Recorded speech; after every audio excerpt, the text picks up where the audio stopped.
기적의 TV 상담받고 대학 가자 2교시 결정적 코치의 합격연구소 시간입니다. 자, 오늘은 어떤 내용을 좀 알아볼까요? 네, 오늘은 그 면접을 보지 않고 서류와 학생부만으로 대학에 입학하는 전형을 좀 살펴보겠습니다. 네, 보통은 학생부 종합전형에서 이 1단계에서 서류를 종합평가하고 2단계에서 면접을 봐서 최종 선발을 하는 게 보통인데 면접 없는 학생부 종합전형 이 선발 방식이 어떻게 될까요? 네, 면접이 없는 학생부 종합전형은 통상 서류로만 평가를 하거나 혹은 학교생활기록부와 서류를 같이 보는 이런 전형들이 있는데요.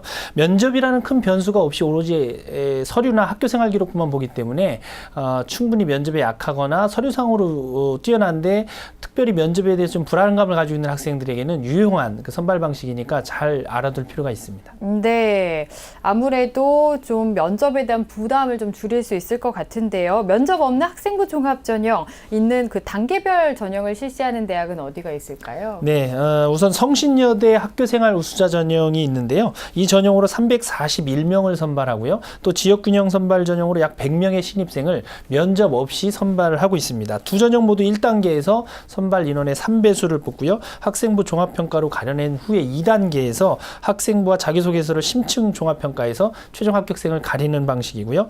또 한국항공대학교의 경우에는 학교생활 우수자 전형으로 89명, 고른기회 전형으로 27명을 역시 면접 없이 선발합니다. 방법은 1단계에서 학생부 정성평가가 아니고 교과 성적을 정량평가를 통해서 3배수 선발한다는 점이 성신여대와 좀 다르고요. 그 다음에 100%로 가려낸 3배수의 지원자를 대상으로 학생부를 종합평가해서 1단계 성적 50%와 합산해서 선발하는 방식입니다. 네, 면접이 없고 단계별로 전형을 이제 선발하는 그 전형에 대해서 알아봤고요. 자, 그러면 면접 없이 서류만으로 한 번에 선발하는 대학도 있을 텐데 이런 전형의 특징이라면 어떤 게 있을까요? 네, 단계별 전형 없이 서류 평가만으로 100% 한 번에 선발하는 전형의 특징을 좀 살펴보면요.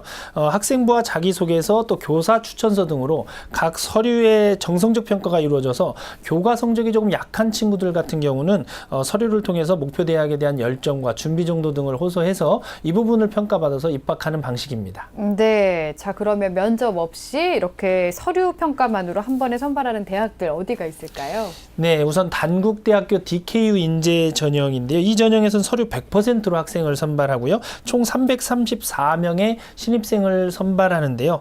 학생부와 자기소개서를 종합평가해서 선발하고요. 또 서강대학교 학생부 종합전형의 경우에는 두 가지 전형으로 나뉩니다. 자기주도 전형과 일반형으로 나누는데 두 전형 모두 서류 100%로 신입생을 선발하지만 평가 서류는 조금 다른데요. 자기주도형과 일반형의 차이점은 학생부 자기소개서 교사 추천서는 공통으로 보지만 자기주도형에서 활동 보충 자료를 추가로 요구한다는 점이 차이가 있고요. 또 한양대의 경우에는 2015학년도에 이어서 올해도 역시 학교생활기록부를 종합평가하는 것만으로 학생을 선발합니다. 또 학생부 외에 다른 서류를 요구하지 않고 수능 최저학력 기준도 요구하지 않는다는 점이 눈에 띄고요. 신입생 915명을 선발합니다. 네. 또 가천대학교 가천바람개비 전형은 2016학년도에 신설한 전형인데요. 305명의 신입생을 모집하는 이 전형은 교과 성적 70%와 또 학생부와 자기소개서 같은 서류를 종합평가한 성적 30%로 학생들을 선발할 예정입니다. 네, 자신에게 맞는 전형들 좀 잘 고려해 보면 좋겠습니다. 오늘은 면접 없는 학생부 종합전형에 대해서 알아봤습니다. 잠시 후 3교시 상담 이어가겠습니다.